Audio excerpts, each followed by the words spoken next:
Furiosa, a Mad Max saga, is a 2023 epic dystopian action prequel to the 2015 Mad Max Fury Road movie, and is also directed by George Miller. It stars Chris Hemsworth, Anya Taylor-Joy, Aaliyah Brown, and Tom Burke. It follows Furiosa as she goes on an epic quest of revenge against Dementis, a psychotic leader of a biker gang that kills her mother and kidnaps her in the odyssey she goes on, not just for vengeance, but to get home.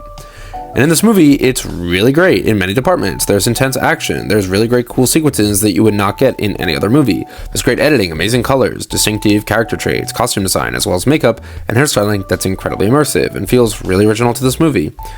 Mad Max Fury Road was a film that ended up getting a Best Picture nomination, which is incredibly rare for an action blockbuster.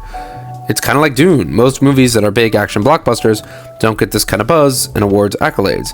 It's like back in 2015, Hollywood was so collectively enthralled with this energetic reboot of a decades-old franchise, let on the fact that it was directed by 71-year-old George Miller, that he even got an Oscar nomination. Cut to 9 years later, it's 2024, and we have a new Furiosa movie that's also really great. It has a lot of action, it's even longer, it's more epic, it takes a really deep prequel story that sets up the events of Fury Road while still paving its own path. You don't have to see Fury Road to get this film, and it's still a lot of fun. It is an original action blockbuster that might be based on previous IP, but it isn't a franchise that has been pumping out sequels like Marvel has. It's not like you get a Mad Max movie every other year. No, it took 9 years for George Miller to come up with the concept, to write, produce, get the money, and shoot and edit this movie. Now it's finally here, and upon release, it kinda bombed. Yeah, the movie did not do so well. It made very little money, and only $58 million internationally on its opening weekend, which is really terrible considering the budget is $130 million, and most Marvel movies make north of that their opening weekends. And most movies are just not Mad Max Furiosa. Furiosa's been getting great reviews, but it's a bit of a failure. Sure, it might be successful critically. A lot of people really like this movie. They like the intensity, the style, the characters, how it's different from most action films, which rely on quips and drawn-out character arcs. Bad movies rely on style over substance, but Furiosa really balances it out, which gives it its edge. It's stylish, but it's also incredibly deep and impactful character-wise. You have epic visuals and scenes you can't experience in any other movie, yet the substance is still really good. It isn't lacking. There's no corny exposition, no big villainous monologue or over-the-top hero moment. Its characterization is almost subtle, despite being such a grand-scale movie. It's pretty impressive that 80-year-old George Miller, who's also the director of Babe and Happy Feet, put this out. But still, Furiosa is a failure, and I want to address that today.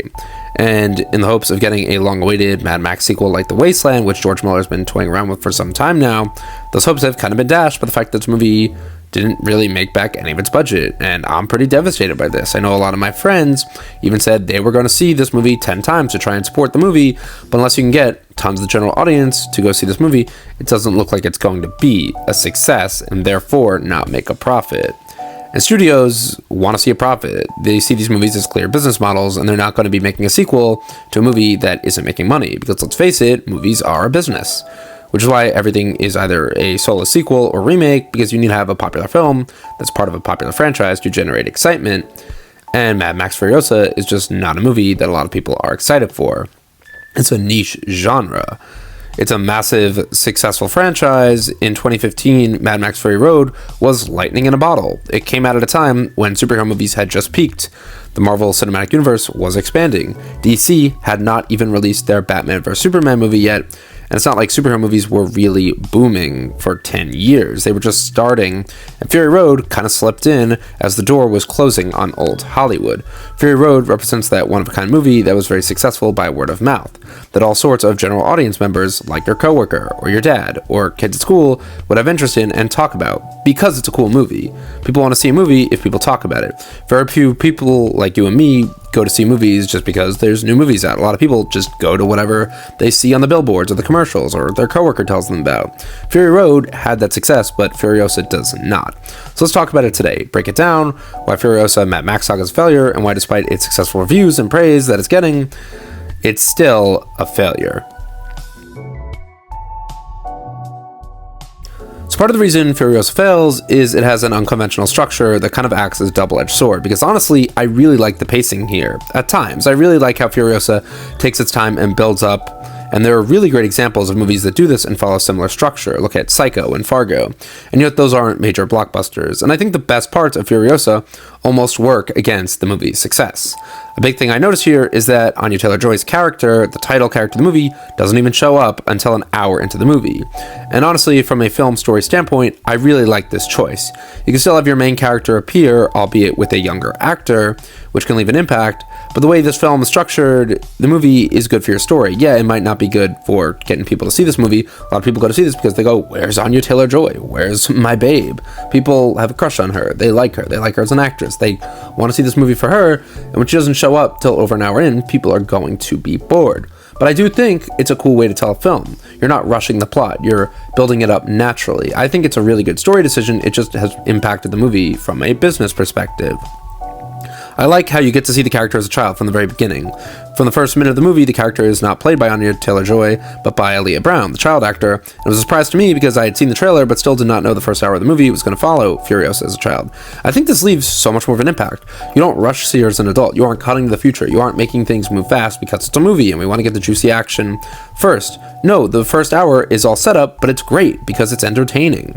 It's really great early on when we see Furiosa as a kid in the garden where she lives in the screenplays, this place of abundance where these other survivors of this dystopic Australia are, and the movie really spares no expense getting right into the action. From the first scene, Furiosa as a kid sees these bikers trying to steal from this place she lives in, so she tries to cut their motorcycles, but they find her and take her, and from that point, she's tracked by her mother, and they both work really hard and fight to escape from these bikers, and they pick them off one by one. They aren't just sitting there and taking it. They're badass warriors, and they really fighting these guys, and it's just such an intense opening sequence.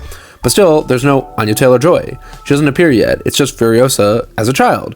So we focus on her as a kid, and I really like this choice. It's immersive. It feels like we are living in this world more. It does not feel like we have to cut ahead right away. It feels like the movie lets us take our time to live in this world and live in our childhood. I actually prefer this to rushing ahead. It's 100% more immersive, but for some reason it just doesn't kind of appeal to people. I think it's kind of a double-edged sword. Yeah, people are seeing this movie for Furiosa, but then there's people who just aren't into movies that are long-paced and might find it boring. I think that a lot of other movies, like, look at Michael Bay's Transformers franchise, which is really successful even though the movies themselves didn't perform well critically. I still like them. They're very fun and entertaining, but they keep things moving along so fast, and the characters are all the same, and I think the general audience is just eats that up. Not to mention you have lots of humor, lots of crazy shit happening all the time, whereas with Furiosa, there's this deliberate pacing, this deliberate storytelling, so we can be introduced to all these characters gradually. Furiosa does have that crazy shit happening. It is entertaining, but for the general audience, I think this movie just might come off as a bit slow and weird. Like, there aren't many movies like this. It's a very niche genre. It's very weird, and sure, it works as an action blockbuster, but it's just very weird and different, and I think audiences, general audiences especially, are not going to be drawn to this movie. Like, whose first idea is, ooh, this is a cool metal biker gang action dystopia movie? Like, there's just so much in there. People like simple dystopia, like Hunger Games or Maze Runner. It's simple. It appeals to people. Furiosa has all these other factors that people are probably going, huh? Why would I want to see that? You know, like, to you and me, to film nerds, we probably are like, oh, this is sick. And I really do think it's sick. But I think other people just might not be as entertained.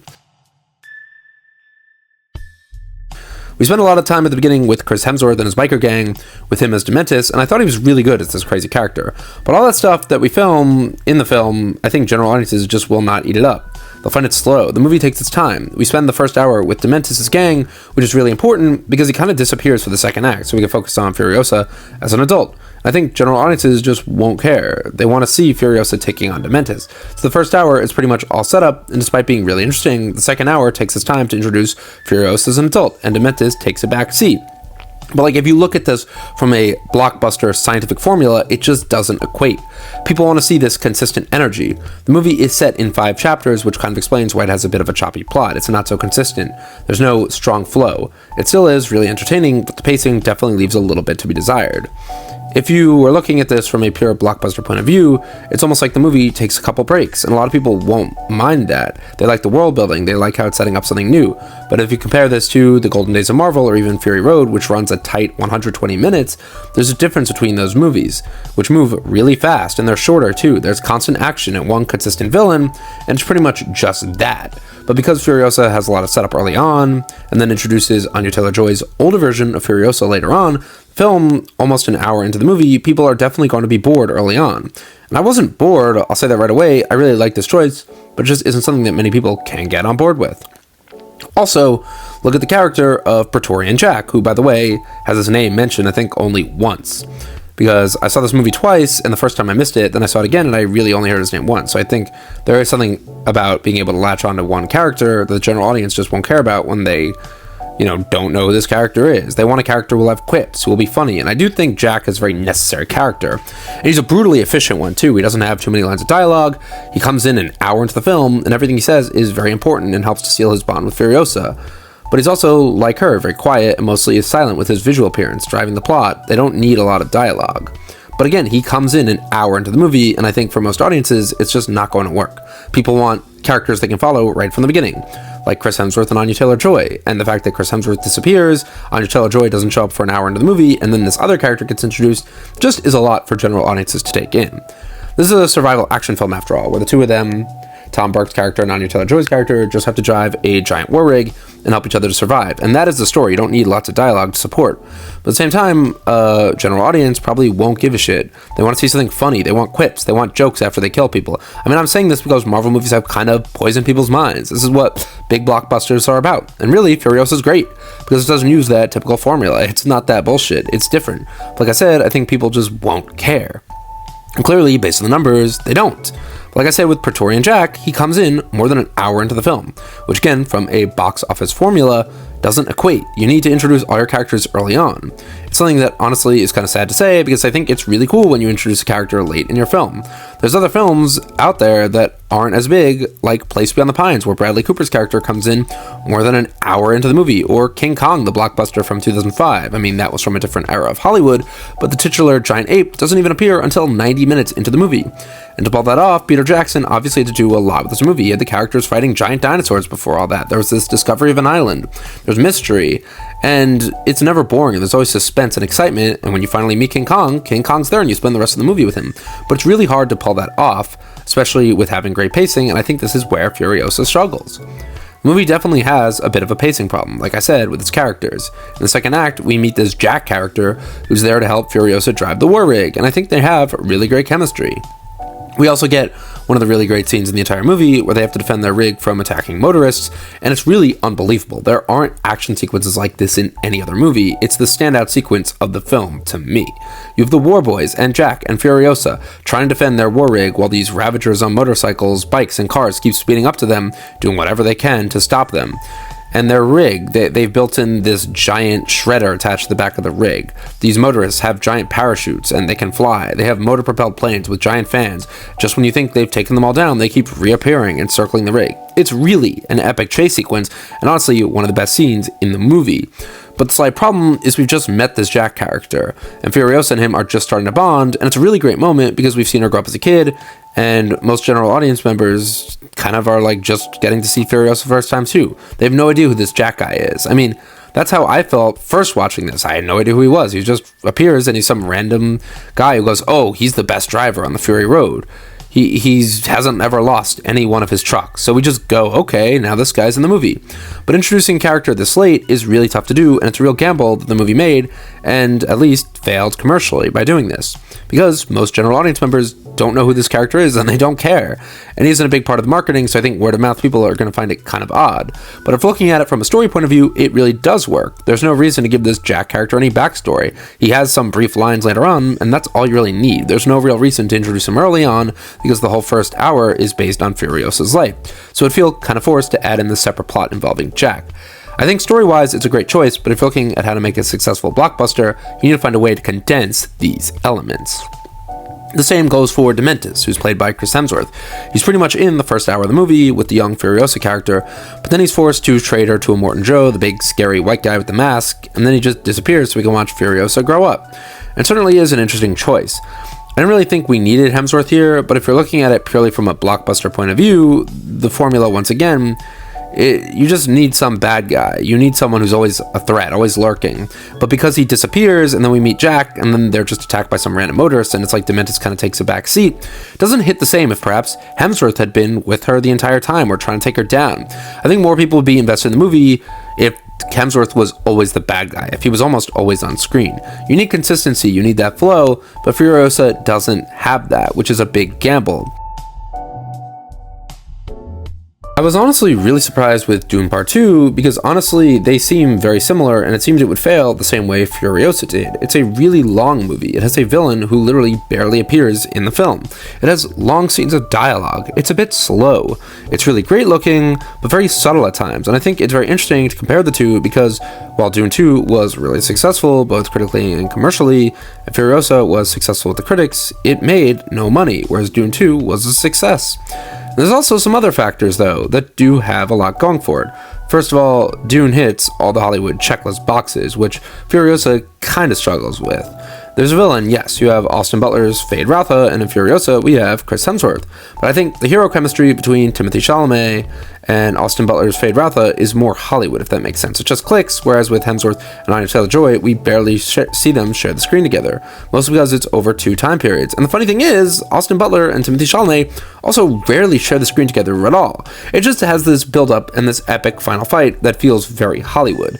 It works, where with Furiosa, they take this big gamble where she confronts him at the very end. It's a very cool confrontation, but it's almost a bit anticlimactic. There isn't this big battle. It's more this metaphorical thing where, spoiler alert, she takes this seed that her mother gave her and plants a tree in him. Like, yeah, it works, but from a Hollywood perspective, I think people just want this big end battle. And sure, there's a giant chase scene, but it's all chases. It all involves cars and motorcycles. And sure, it is awesome and it's cool, but I think people just want this kind of classic thing they can feel that's grounded. Like the big fight between Timothée Chalamet and Austin Butler. She just kind of punishes Chris Hemsworth in Furiosa. It's almost metaphorical, and sure, it works for the film, but audience members want to see more. And look at the romantic side, too. If we're comparing both movies, the clear-cut romance and love story between Timothée Chalamet and Zendaya, it just works. It's very Hollywood. Whereas here, there's this vague kind of romance between Jack and Furiosa that isn't even really a romance. It's just this kind of support we get between two characters, which is nice. You like that. I like these two characters kind of form a bond where they're pitted against everyone, but there's no romance. There's no big Hollywood kiss. And also just hurts the movie from a financial and box office point of view. I was thinking, do you really need that kiss? I would have gone, bro, like, why is she doing that? It doesn't fit with the tone, but hey, it's what the people want to see.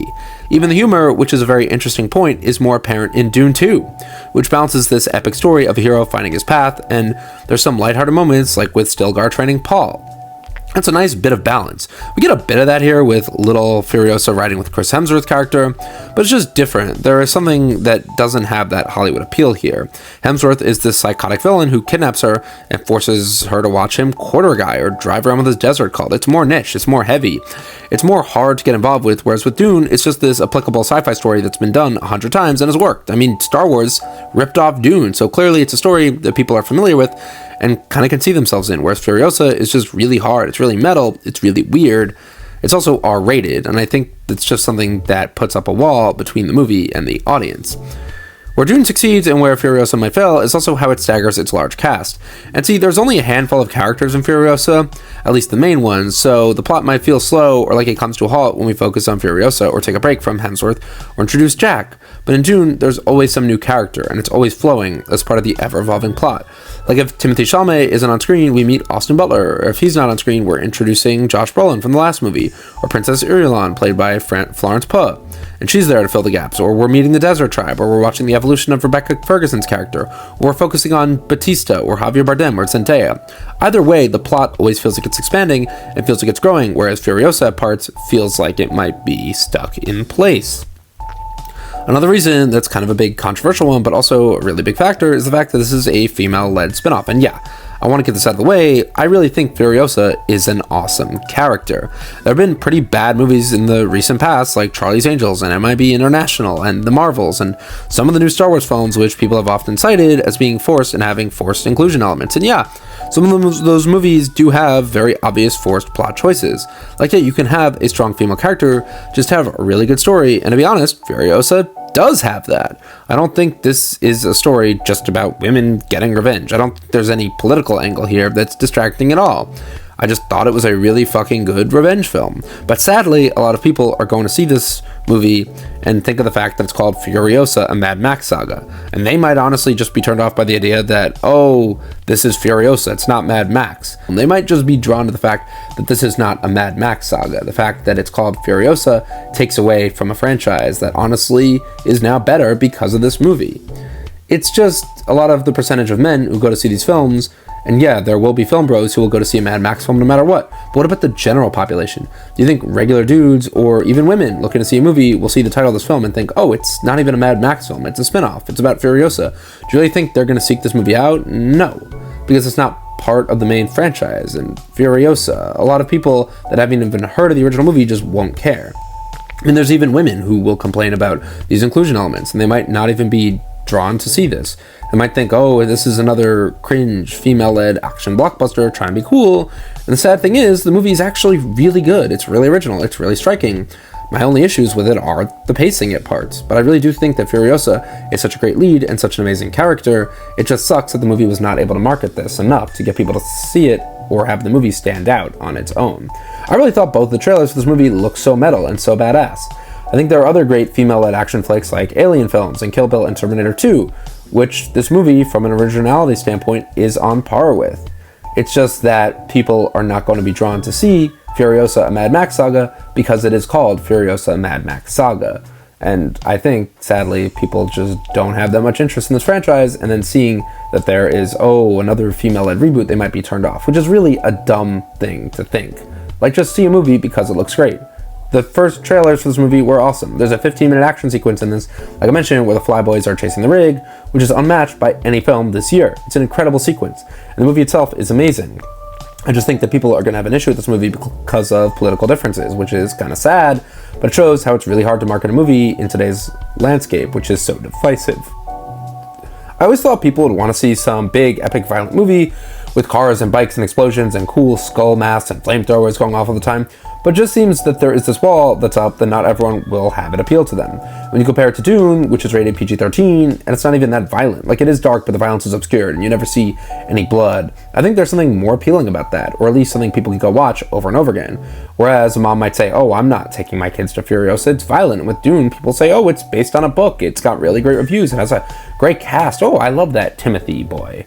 I gotta see this. But with Furiosa, none of these things really apply because it's violent, one of the actors doesn't appear till much later in the film, the pacing is just a bit slower by other Hollywood films, and I think all that kind of hurts the movie. You can have a really great story that takes its time and is well paced, but that doesn't mean people are going to see it, and Furiosa kind of proves that.